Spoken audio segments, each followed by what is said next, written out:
How's it going, everybody? Combo here. Today we have 5 quick tips with the KS-23, or the newest weapon for the heavy class in Season 2 of the Finals. I've been loving this thing. It's classified as a slug shotgun, but to me it feels like a goddamn cannon that you're shooting at people. Because this weapon is so new at the time of recording, if I miss anything, please let me know in the comment section down below, because I'm sure there are things that I am unaware of. So without any further ado, let's get right into it. Starting things out at number 1, we have the best specialist ability. Now this is similar to the other shotgun on the heavy class. I believe the best ability or specialist equipment to be the mesh shield, and there's a couple reasons for this. 1, the mesh shield synergizes so well with shotguns. So as you can see right here, when you shoot it, you have a little pumping animation. If I shoot this, pull on my shield, as you can see, I can shoot it without pumping again. So what this shield allows you to do is, by putting up the shield immediately after you shoot, you can essentially get rid of the time you are vulnerable during that animation. Additionally, although this weapon does have some pretty good range, which we will get into later, having the ability to keep yourself alive, and because it's a shotgun, get in a target's face, can be very useful. The other option you have, of course, is the charge and slam, which is okay, but generally speaking, I would say probably stay away from it.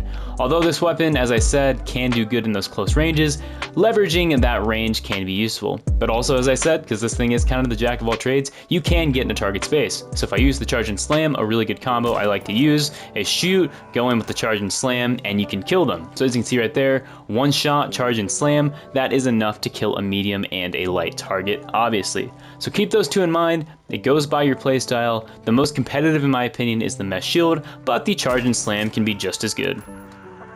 Next up at number 2, we have the range. Now this is what I believe to be the coolest thing about this weapon. Because this thing has basically slug cannonball properties, it has a bit of travel time, but man does this thing have range, and it is actually effective at those ranges. So as I said, it does have travel time, but as you can see right here, if I'm aiming at this target, from this range, it's basically a direct impact, aka a hit scan. Although it does have that travel time, it's so fast, it doesn't really matter. From ranges past about 40 meters, as you can see, there is a bit of travel time, but if you get really good at leading your shots, as you can see, you can two-shot light targets from an incredible distance.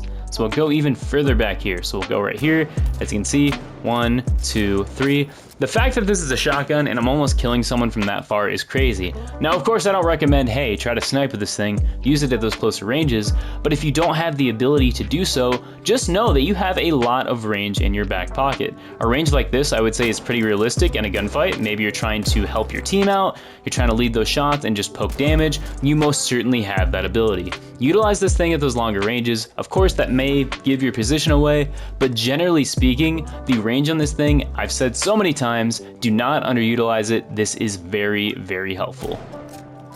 Next up at number 3, we have the 1 in the mag reload. Now, I will show you a way to cancel the reload animation of this thing. Not super useful, but it's an option. But generally speaking, right, let's say you get in a situation where you've shot all your rounds, maybe you whiffed a bunch, or you're fighting 2 targets at once and you have no rounds left in the magazine.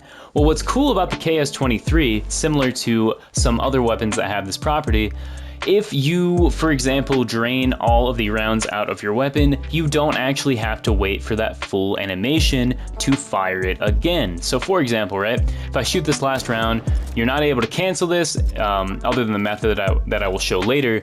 You may not want to wait that long because that might get you killed. So if you fire all your rounds and you're at 0, you can actually cancel that animation by firing. So if I get to 0 in the mag, spam the shoot button, bam. As you can see right here, this isn't super effective and you lose a lot of accuracy, but at those closer ranges, this is more than quick enough to possibly save you. Now, as for canceling that animation, as you can see right there, if I melee while I'm doing that reload, I can cancel it, which is an option. Another option you have is by using the scroll wheel or swapping to another equipment and back to your weapon.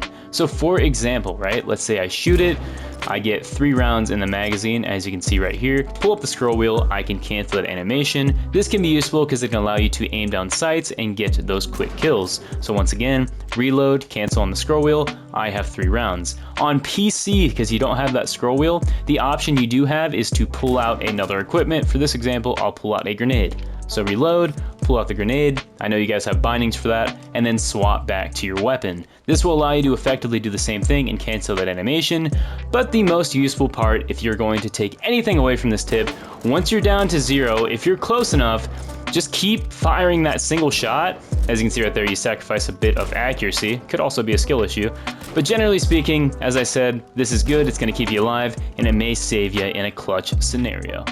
Next up at number 4, we have a couple do nots. So firstly, generally speaking, if you are past 10 meters, do not hit fire with this weapon. Aiming down sights is always going to be your best bet. As you can see right here, if I'm moving around, my reticle is going to flare out, and even if I'm right on the target, I do have a chance to miss. So right there, I hit all 3. We'll go for these light targets. As you can see, those are hitting all over the place. So generally speaking, try to aim down sights, especially if you're past 10 meters.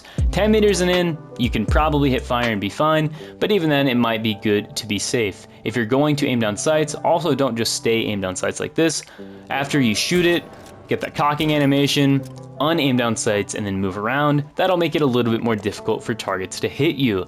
The other do not, and this is the most important one, if you are airborne, do not use this thing. As you can see on this wall right here, if I jump, my reticle is going to fly everywhere. I know it's kind of difficult to see where those shots are going because it doesn't leave like a mark on the wall, but yeah, those are going all over the place. So if you're in the air, even if you're aiming down sights, this thing will do whatever it wants to. It has a mind of its own. As you can see right there, this thing does not want to hit that target. Once in a while, you might get lucky, but generally speaking, try to stay on the ground if you can. I know you can't always help it, but just know, if you're in the air or you're at any distance trying to hit fire this thing, you're probably not gonna have a very good time.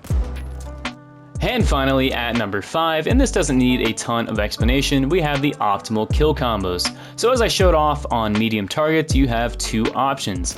The first is 2 shots and a quick melee, which is quite effective. The other, as I showcased earlier, is going to be a shotgun and a charge and slam, which will effectively do the same thing. For lights, man, I feel bad for the lights. This is the light destroyer. Simply shoot, quick melee, and that's literally it. It's actually busted. Another thing you can do is shoot a target with the shotgun, that being a medium, and then hit them with an RPG, or inversely, you can also kill them that way. For heavies, you have really just 2 options. You have 3 shots just like that, as I showcased there. The other option you have is, of course, 2 shots and a charge and slam, but generally speaking, you know, you might want to save your ability, but I digress. Get used to those, take some time to learn them, and as I said, this weapon's really strong. You will absolutely tear people apart. Anyways, everyone, I do hope you enjoyed this video. If you did, be sure to let me know in the comments section down below what you want to see next. I'm loving Season 2 of the Finals right now. Super fun. Here's a little bonus tip for you guys. You can actually explode walls with this weapon quite easily. As you can see right here, 4 shots and you destroy a wall. Little bonus tip for you. It's actually 6 quick tips. This video is loaded with stuff because I absolutely love this weapon. I'm sorry if the video dragged on. I know I hate videos that take forever. You guys are here for info. I'm not here to hold you. But as I said, the KS-23, super unique, super well done weapon. It might be a little too strong, or, you know, maybe for people who can aim, it might be a little too strong, but, you know, it couldn't be me. Anyways, everyone, I do hope you enjoyed the video. This has been Combo. Stay home, stay safe. Hope you're enjoying Season 2. And yeah, peace out, everybody. Later.